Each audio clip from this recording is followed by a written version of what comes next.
Hi there, this is Jessica from the Healing Hands Duo, and instead of actually taking you through how to purchase a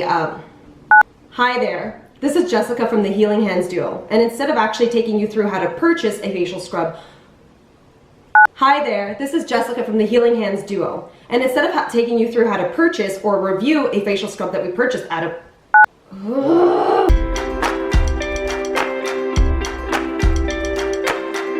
Hi there, this is Jessica from the Healing Hands Duo, and today instead of actually taking you through how to purchase a facial scrub, I'm actually going to show you how to make one using 3 simple ingredients. Number 1 being coconut oil, number 2 being baking soda, and number 3 being honey. If this is something you're interested in, please do stay tuned. So before jumping right into it, I'd like to take you through the benefits of using those 3 ingredients topically. So here they are. Number 1. I can't say enough great things about coconut oil. I use it for a multitude of things, including skincare, and the reason for that is because coconut oil is naturally antibacterial and antifungal. It's a great oil for oil cleansing, acne, fine lines, chapped lips, topical yeast infections, ringworm, removing makeup, and is delicate enough to use on psoriasis and eczema. It's an excellent moisturizer for dry skin, and if you are using it for your hair, it penetrates hair better than some of the other oils out there. Plus, let's face it, it smells great, it's natural, and it contains absolutely no nasty chemicals. So here is the coconut oil that I use. We used to use the Nativia from Costco, but this is the one that they're currently carrying. We do need to purchase them in these large containers because, like I said, we use this stuff all the time and for so many different purposes around our home. But the one thing that I just wanted to go through is that a couple things you wanted to look for was you want to look for organic virgin coconut oil. You want to look for something that's been cold pressed and something that's also unrefined. Number 2. Baking soda has amazing antiseptic and anti-inflammatory properties, which makes it great for treating acne and blemishes. It also helps to balance skin pH to help prevent future breakouts, dry or oily skin. It helps when applied to sunburns or blisters. It'll brighten and also improve uneven skin tone. It's a great and delicate exfoliant, which will help to keep your skin balanced and clear. Okay, so here is the baking soda that I use here. You could also use Arm & Hammer. However, whenever possible, I try to stick to things that are as natural and as organic as possible. And there were some things in the Arm & Hammer that I did not like, so I tend to use Bob's Red Mill. I use this one, of course, for my baked goods as well. So that's something that I already had on hand.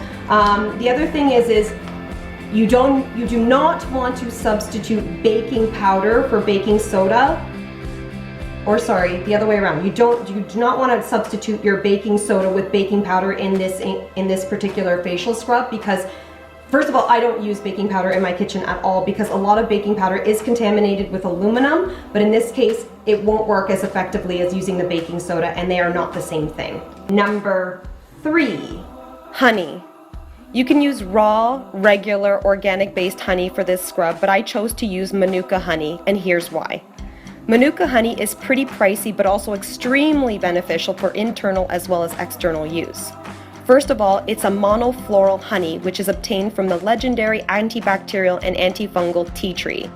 The magic of Manuka honey is that the bees pass on the additional antifungal and antibiotic properties of the tea tree into their already nice and antibacterial honey, creating more active hydrogen peroxide and methyl glyoxal. And some are studying the use of Manuka honey as a wound dressing for MRSA as well as an acne cure. The most common ways to use honey for skincare are as a cleanser, a mask, a spot treatment, and an additive to other treatments, like in this case, my facial scrub. So this is the Manuka honey that I pick up here. You can use whatever Manuka honey that you can find. You just want to make sure that it has the UMF factor on it, and that stands for unique Manuka factor. And in that case, this one does have the K factor here, and it says it's 16 plus, and you can see right there, well, you probably can't, but I can, it says product of New Zealand, and here it's 100% raw Manuka honey, and this one here is also non-genetically modified, and it's from Witherspoon. So that's what we're going to be using today as well. Here is how to make the scrub. Mix together equal parts of coconut oil and baking soda. Stir until well combined. I'm making a large batch here because my husband will be using this as a body scrub as well. So for this demonstration, I'll be using 6 tablespoons of coconut oil and 6 tablespoons of baking soda. And because Manuka honey is a bit pricey, I'll only be using 3 tablespoons of that. So here is the actual ratios. 1 part coconut oil to 1 part baking soda. 2 parts coconut oil and the baking soda mixed to 1 part honey.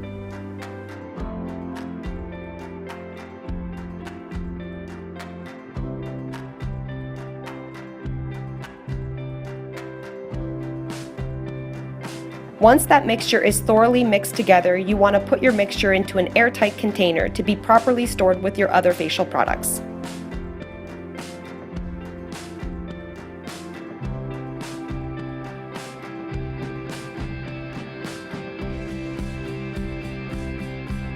Now let's put this scrub to some good use.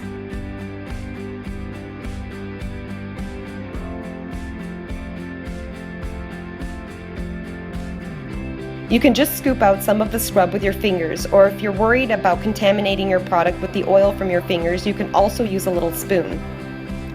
Gently rub the mixture all over your face, including your lips, and very lightly around your eyes. Allow the mixture to sit on your face for approximately 10 minutes.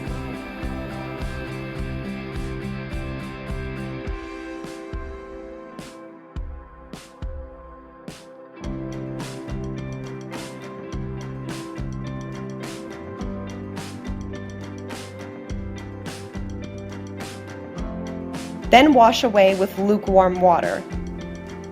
I always like to finish every facial washing followed by 1 to 2 splashes of cold water to wake up the skin and close the pores. And there you have it. You're beautiful. Well, you were beautiful before this scrub, but you know what I mean. And that's all I have for today. Thank you for watching and see you next time.